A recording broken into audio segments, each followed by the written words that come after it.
Allergic diseases కానీ allergy symptoms కానీ ఎక్కువ రోజుకి ఎక్కువ అవుతున్నాయి because of the change of in weather or our environment and lack of exposure various things in childhood. The childhood allergy అనేది చాలా ఎక్కువ అవుతున్నట్టుగా మనము చూస్తున్నాం.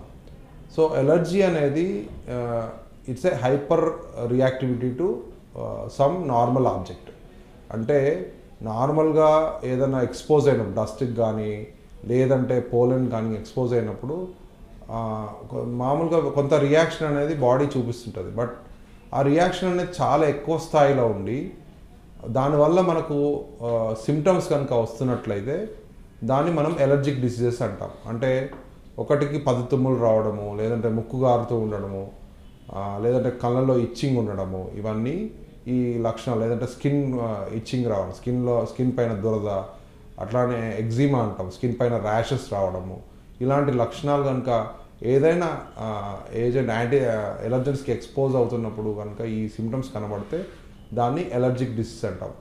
వీటిలో ఉన్న సిమ్టమ్స్ బట్టి వీటిని మనం పలు రకాలుగా విభజించడం జరుగుతుంది. అంటే స్కిన్ మీద ర్యాషెస్ వచ్చి ఇచ్చింగ్ ఉంటే దాన్ని ఎటోపిక్ డెర్మటైటిస్ అంటారు. అట్లనే కళ్ళలో నీరు గారడము, ఇచ్చింగ్ కనుక ఉన్నట్లయితే దాన్ని ఎలర్జిక్ కంజక్టివైటిస్ అంటారు. అట్లనే we're expose most of the times respiratory system ఈ అలర్జెన్స్కి ఎక్కువ ఎక్స్పోజ్ కావడం జరుగుతుంటుంది. కాబట్టి ముక్కు నీరు గారడము, ముక్కులో దురదుండడము, తుమ్ములు ఎక్కువగా రావడము, అలాగే సైనస్ సైటిస్ రావడం, ఇట్లాంటివి ఉంటే వాటిని allergic rhinitis or allergic sinusitis అని అంటారు. అట్లనే ఇది ఒకవేళ లంగ్స్లో సిమ్టమ్స్ కాజ్ చేసినట్టయితే కాఫ్, ఆయాసము, వీజింగ్ కనుక కాజ్ చేసినట్టయితే దాన్ని ఎలర్జిక్ ఆస్తమా అంటారు. సో ఇవన్నీ కూడా ఎలర్జీ యొక్క విభిన్న రూపాలు. వీటిని త్వరలో ఎర్లీ దశలోనే గుర్తించి సరైన ట్రీట్మెంట్ తీసుకోవడం అనేది చాలా ముఖ్యం. సో ఏ విధంగా డయాగ్నోస్ చేయగలుగుతాము? చిన్నపిల్లలు మనము ఎలర్జీస్ డయాగ్నోసిస్ చేయడానికి 2 రకాల టెస్టులు అందుబాటులో ఉన్నాయి. ఒకటి బ్లడ్ టెస్ట్. ఇమ్యునోక్యాప్ అనే మెథడ్ ద్వారా ఏ అలర్జెన్స్కి మనం ఎలర్జిక్ ఉన్నామో ఇమ్యునోక్యాప్ అనే ఒక బ్లడ్ టెస్ట్, సీరం టెస్ట్ ద్వారా కూడా చేయొచ్చు. ఇది 7 to 10 days టైం తీసుకుంటుంది, బట్ అ బిట్ కాస్ట్లీ.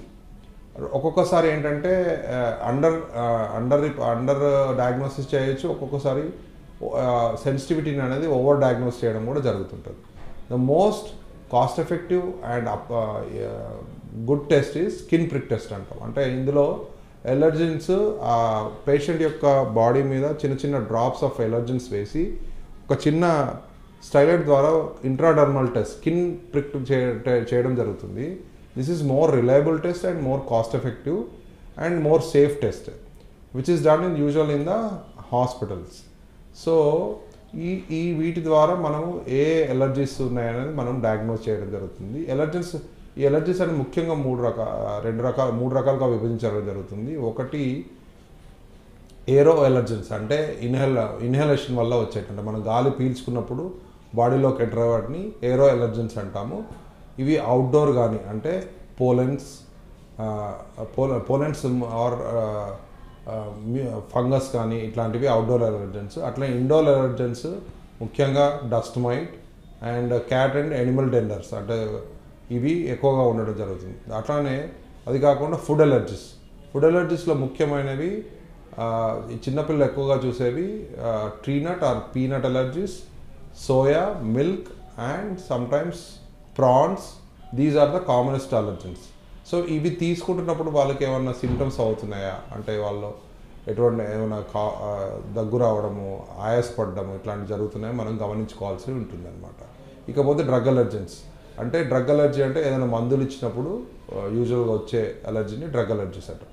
వీటన్నిటిని కూడా మనము స్కిన్ ప్రిక్ టెస్ట్ ద్వారా డయాగ్నోస్ చేయవచ్చు.